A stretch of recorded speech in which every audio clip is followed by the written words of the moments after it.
Good afternoon, everybody. Wolfgang here.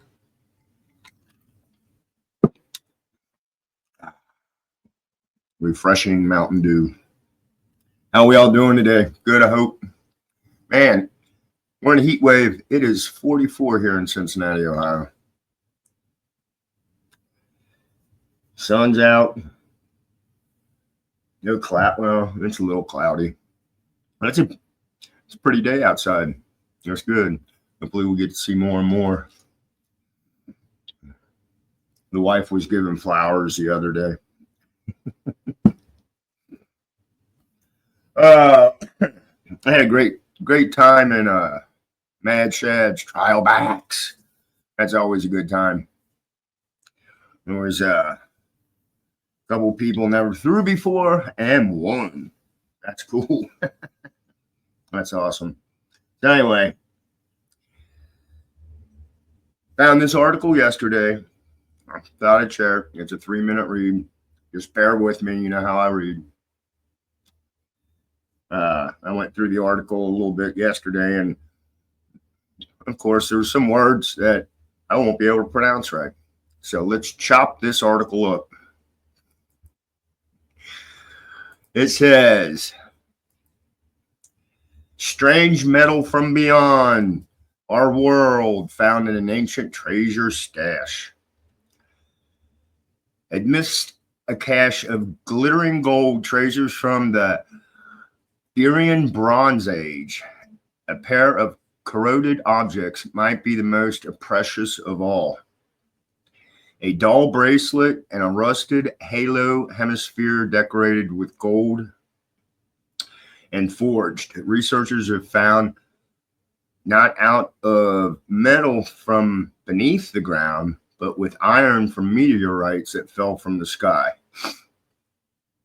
The discovery, led by now retired head of conservation at the National Archaeological Museum in Spain, Salvador Ruiz, was revealed in a paper published last year and suggests that the metalworking technology and techniques were far more advanced than we thought in Liberia, I guess, more than 3,000 years ago. Liberia. The treasures of vanilla, as the cache of 66 mostly gold objects is known, was discovered more than 60 years ago in 1963. Hey, that's a good year. That's when I was born. And what is now Alicante in Spain, and has seen and since come to be regarded as one of the most important examples of Bronze Age goldsmithing in the Iberian Peninsula and the whole of Europe. So there's the artifact. That's an iron and gold hemisphere, which has a maximum diameter of 4.5 centimeters or 1.77 inches. However, determining the age of the collection has been somewhat difficult to do, thanks to two objects: a small hollow sphere thought to be part of a scepter or sword hilt, and a single torque-like bracelet. Both have what archaeologists have described as a ferrous appearance. That is, they seem to be made of iron. In the Iberian Peninsula, the Iron Age, where smelted terrestrial iron began to replace bronze, didn't start until around 850 BCE. Now, this is where it caught my eye. Never seen BCE. We'll get to that here in a bit. The problem is that the gold materials have been dated to between 1500 and 1200 BCE.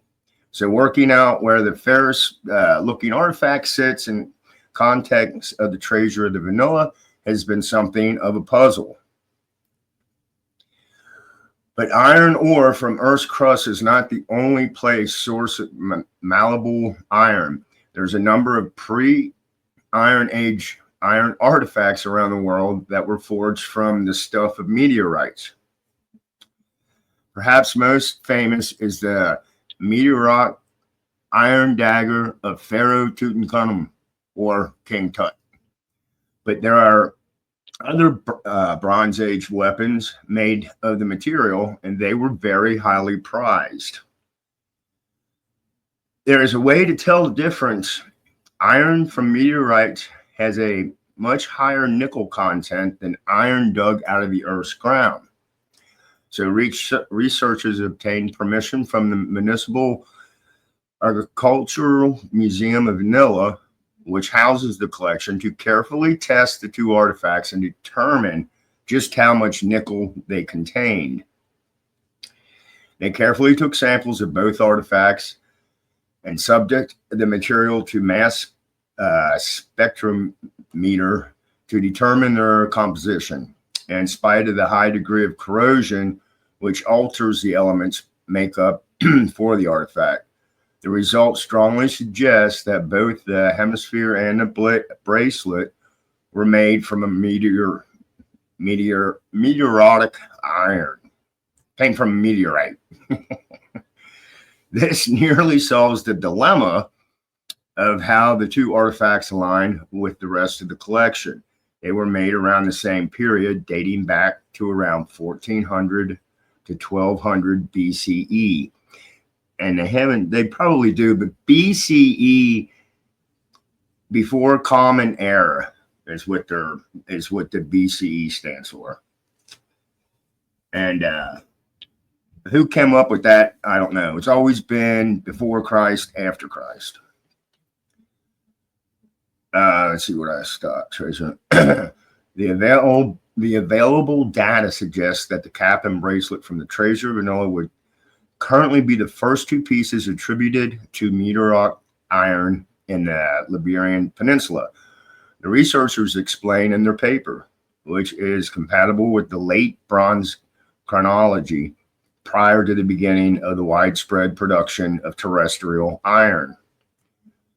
Now, because the objects are so badly corroded, the results aren't conclusive, but there are more recent non-invasive techniques that could be applied to the objects to obtain a more detailed set of data that would help cement the findings the team suggests. And then it says where this was, where the findings were published, and there's an earlier version of this back in 2024. So they were finding meteorites back then. Well, we've always known that the Earth's been getting hit by meteor rocks. So, but that I found that interesting, and I really found it interesting because they want to say BCE now. So I don't know, but that's a long motherfucking time ago. But like I said, I just, they said strange earth, strange out of this world metal. It's like, because there's all kinds of different metals in the meteor and the rocks floating around up there. I think they even I think there was a meteorite going around that had some kind of mineral on it that was worth like a lot of money, and they wanted to figure out a way to get on that rock. But I don't know. I'm not a scientist. I'm not an astronaut. So anyway, I'm going to chill out the rest of the day, watch movies with the wife, and I'm going to make potato wedges or stuffed potatoes, something like that. Potato skins. Get some big potatoes, which we got. You bake them, let them cool, slice them in half, dig out some of the potato, and then fill that with whatever you want to fill it with, and then put it back in the oven. If you got cheese in there, let the cheese melt, some bacon bits, some sour cream. All right, everybody. I hope everybody has a great Sunday. Blessed be, stay safe. This is Wolfgang, and I'll bullshit with y'all later. Bye.